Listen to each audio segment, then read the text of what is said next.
ng paghuhukom. Ginamit ito ng ating Panginoon, itong salita niya na ito, para lang tayo maligtas sa mga gawain ng kaaway. Binigyan tayo ng Panginoon na babala sa ating buhay. Ang gusto kong tukuyin nito ay mayroong sinasabi ng ating Panginoon na tungkol.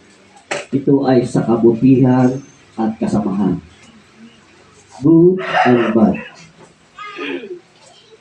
Mayroon siyang sinabi dito na apat.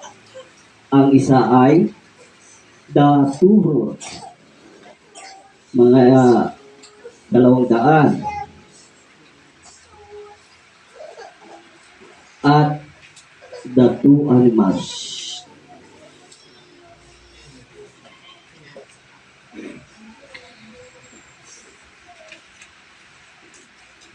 Pangatlo, ang 2 puno.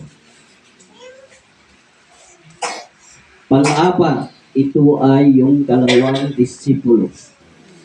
The 2 disciples. Dito niya sinasabi ng ating Panginoon na ito ay kanyang mensahe sa araw na ito. Ang 200 na ito na sinasabi niya, the narrow gate and the broad road. Broad or narrow? Ano ba ang pipiliin natin? Sapagkat dito, ang malawak na daan ay ito ay nagbibigay ng kapamakan. Ang mga isinipi sa pagtubos ng pagkaisa. Pag tinitignan natin sa verse 7, ay chapter 7 verse 13, maliwanag na sinabi ng ating Panginoon sa kanyang banal na salita na ito, dito sa sinasabi niya sa Biblia, pumasok kayo sa makipot na pintuan sapagkat maluwag ang pintuan at mapalad ang daan papunta sa kapahamakan. Maraming nangyayari dito. Maraming gusto dumaan sa malawak. Diba? Kahit pasuray-suray ka siguro dyan. Dahil madali lang dumaan. Walang traffic. Kasi malawak eh. Sobrang lawak. Pag tinitignan natin, ang linis ng daanan pero ito ay magdadala ng kapahamakan. Subukan natin iyamping sa ating sarili. Sa ating pamumuhay. Na noon, nasa tayo ay nasa kasamaan pa. Diba? Ang ginagawa natin ay magkakaya natin gawin lahat dahil walang nagbabawal. Kaya maraming mapapahamak dito sa daan na ito dahil ito yung daan na papunta sa impyerno. Gaya ng ating sarili. Hindi tayo binabawalan ng ating mga magulang, kapatid. Na ba't hindi natin alam ang salita ng Panginoon? Kaya pa rin natin nagawin. Na kahit anuman ang ating gawin, kung gawa man tayong ng masama, makikita natin sa daming-daming ng tao ngayon na dumadaan sa malawak na daanan. Ganun din sa ating church. Pag nakikita natin sa church, ito ay yung mga tinatawag na kulto. Gaya ng isang church na ito ay kulto. Marami ito na doon tayo mapapahamak. Bakit maraming, pag ito ay pag-aralan mo sa New Testament, kasi ito na pag-aralan namin, maraming kulto na mga churches na gusto lang nila na akayin ng mga tao para lang dumami sila. Para marami silang kikitain. Ihambing na lang natin sa ginagawa ng iba na minsan naghahakay sila, tutulungan sila, sasabihin nila sa kanila, oh, bibigyan kita ng magandang buhay, magandang trabaho, pero gagamitin ka lang. Ganito ang mga kultong church na gusto nilang nila ay pagkakitaan ka.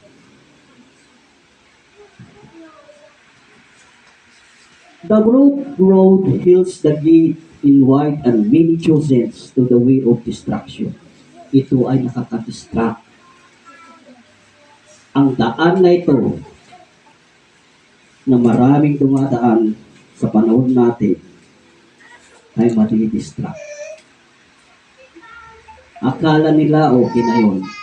Maganda dito dahil wala tayong mababangga, wala tayong hindi tayo mahihirapan, tuloy-tuloy ang lakad natin. Ang ibig sabihin, hindi yung sarili mo ay hindi mo pinapakinggan ang ating Panginoon. Ang ibig sabihin, wala sa iyo ang Panginoong Diyos sa iyong buhay. Tingnan naman natin ang makipot na daan. Ito ay kakaunti ang nakakahanap ito. Totoo, kunti lang ang nakakahanap nito. Ngunit makipot ang pintuan, makitid ang daang papunta sa buhay. At kaunti ang daraanan doon. Bakit makipot? Masikip lang ang daanan. Sa mga maraming Kristiyano na rin na dumadaan sa mga maluwang na daanan. For many things are on this road na isa yung maliit lang na makipot na daan ay kunti lang. Sila yung naniniwala sa ating Panginoon. Gaano man kahirap sa kanilang buhay, hindi nila binabitawan ang kanilang pananampalataya.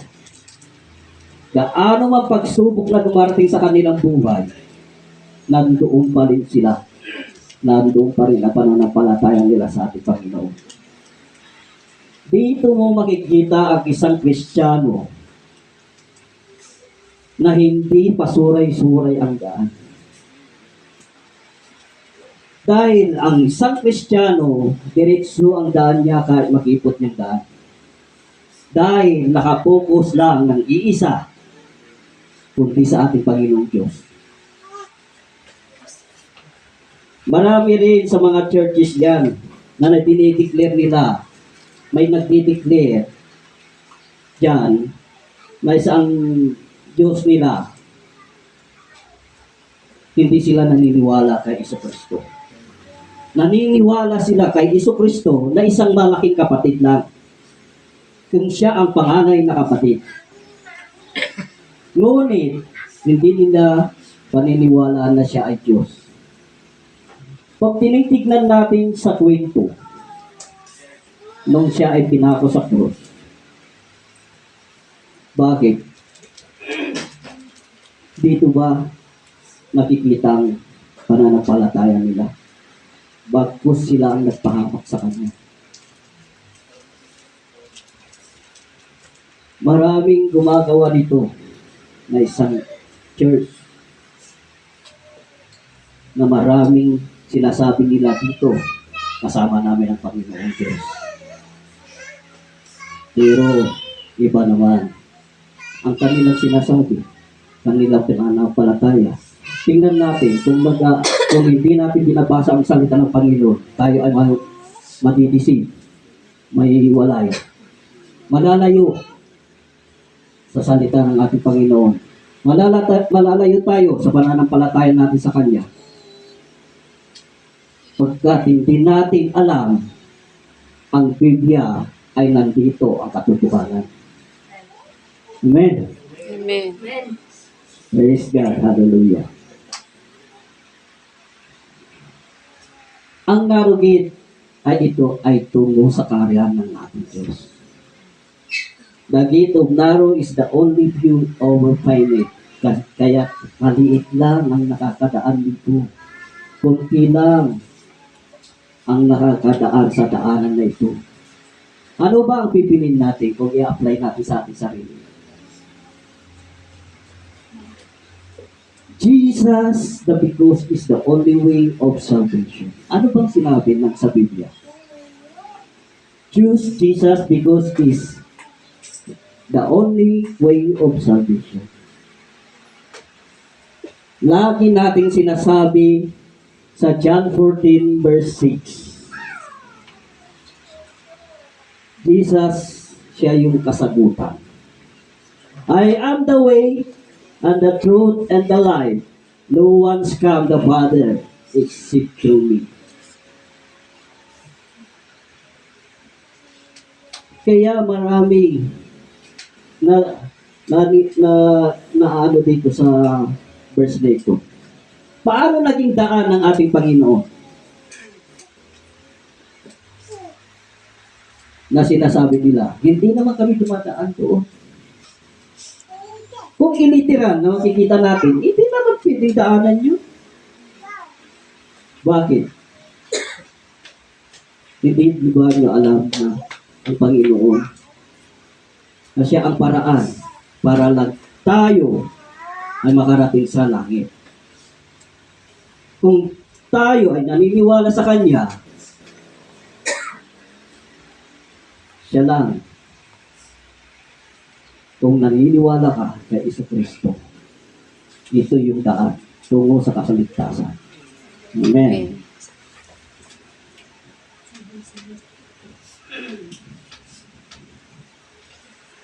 How then can they call on the one they have not believers in? And how they believe in the one of whom we have not heard? And how can they hear without someone preaching to them? Diba? Ang mga tanong na ito, sa Romans 10, chapter 10, verse 14. Walang magsasabi ng katotohanan at walang makakarinig na katotohanan, kundi ang salita ng Panginoon na ating binabahagi sa ngayon. Yun ang nagbibigay ng kaligtasan.